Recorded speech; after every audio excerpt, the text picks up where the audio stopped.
Hello, it's Scott Manley here with an extra final part of Interstellar Quest. This is covering a bunch of loose ends and things that I really want to do. So, yeah, first of all, we want to actually land this spacecraft on the real scale planet Kerbin, Earth, whatever you want to call it. We don't really have a name for it. Is it Earth of the past? Is it the Earth of the future? Is it Earth of right now? Are we going to find the Kerbals in Area 51 in a future episode? Who knows, because I really haven't made that up. A lot of this story that came out of Interstellar Quest was largely made up as things happened. The whole Lanber story was an interesting one because I built this nuclear-powered airplane which could essentially fly forever, and I flew it as far as the secret space center, and then I was like not that interested to continue flying it the rest of the way around the planet.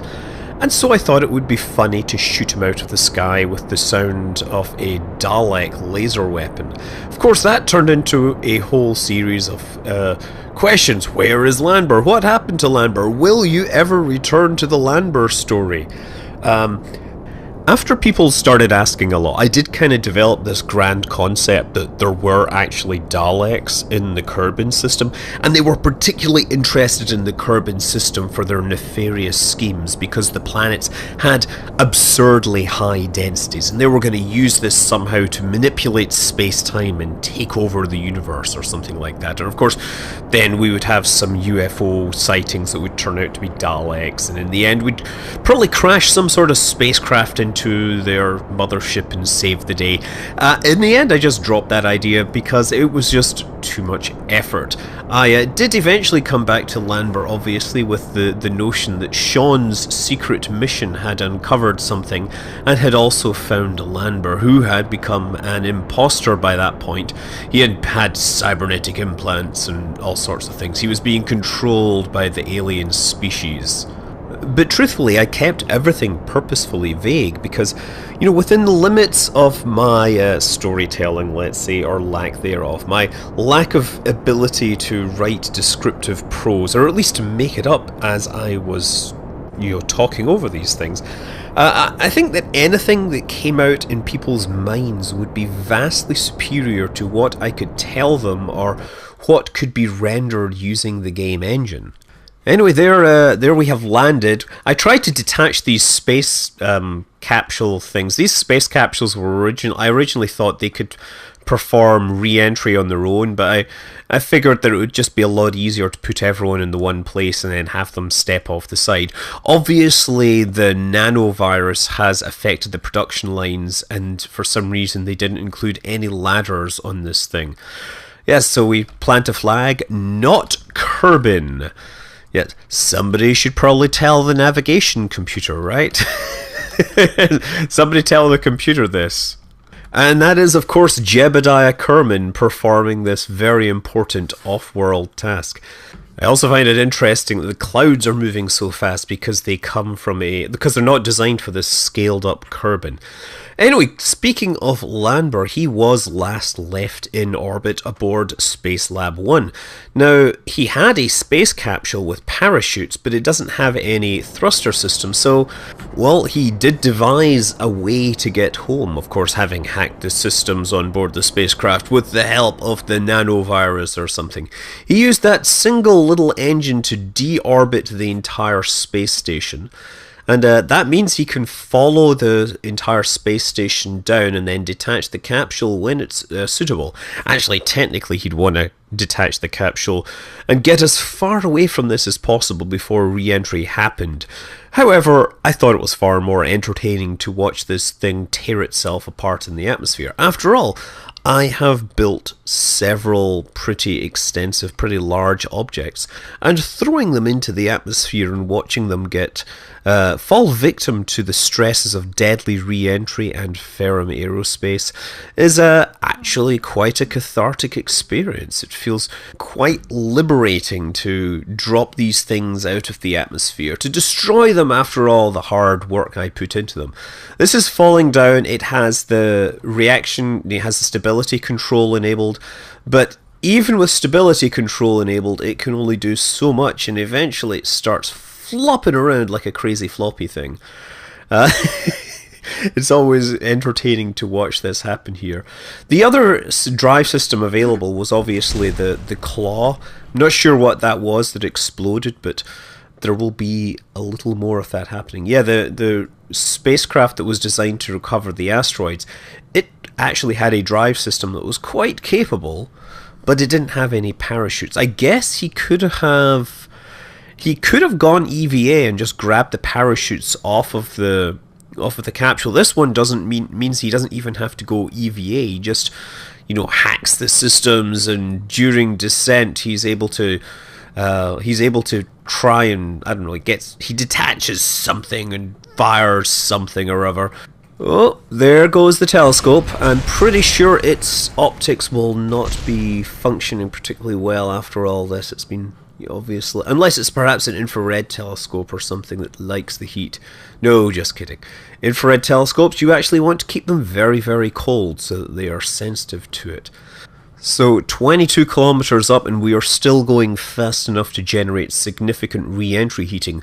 The sun sets passing below the horizon, and the spinning is occasionally punctuated by explosions as parts of the spacecraft succumb to the heating, detach, and perhaps do something else, I don't know. Deploying the parachutes. Well, that's supposed to stabilize the spacecraft. These are set to open fully at about 3 kilometers up.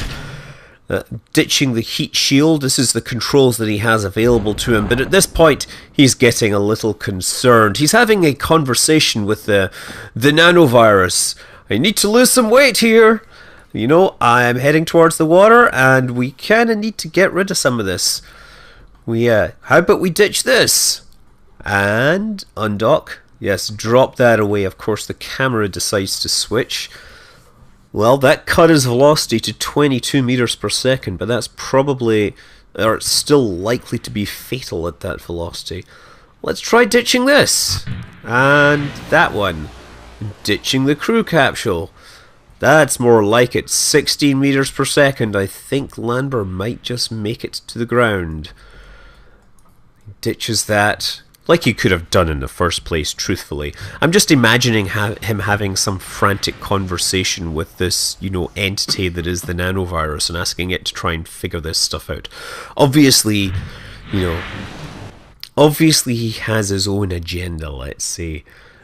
We don't know where he's going to be. He might be the nemesis in a future series. Who knows? But he has actually escaped from Kerbal orbit before his life support ran out.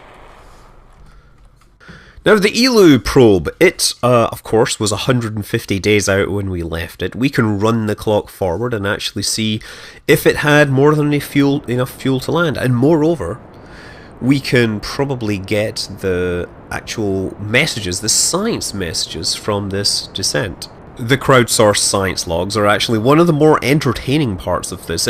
When you're recording and you're trying to fill airtime with interesting things, it's always fun to have somebody smarter than you that's already, come up with some nuggets for you. So yeah, let's start out with the materials bay. The samples have stopped moving. You aren't sure if this is because of the cold or the time that it took to get here. The mystery goo looks like it's freezing solid.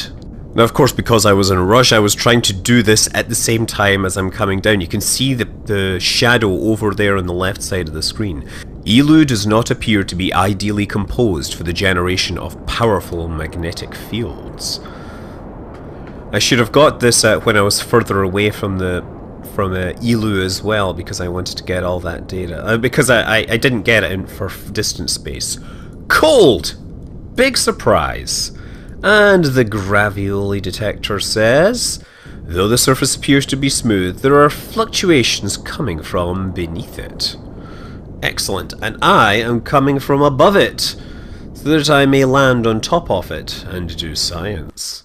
Yay, you see I had plenty of delta V. Now, whether I could return to Kerbal, that is a whole other problem.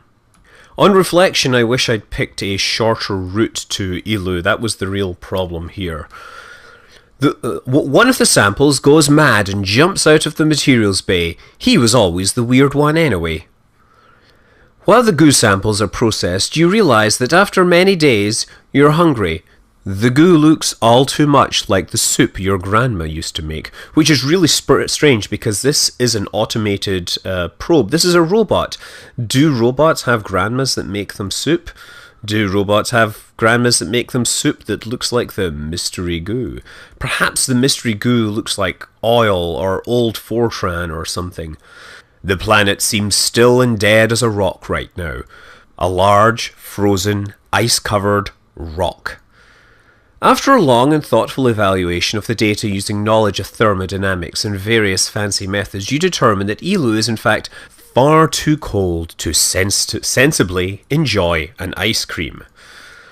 The planetoid has a small but significant gravitational force, perfect for extreme snowball fights. Wah! Okay, and that is the Eeloo probe. It successfully completed its mission, and then transmitted everything home, and then it sent the request.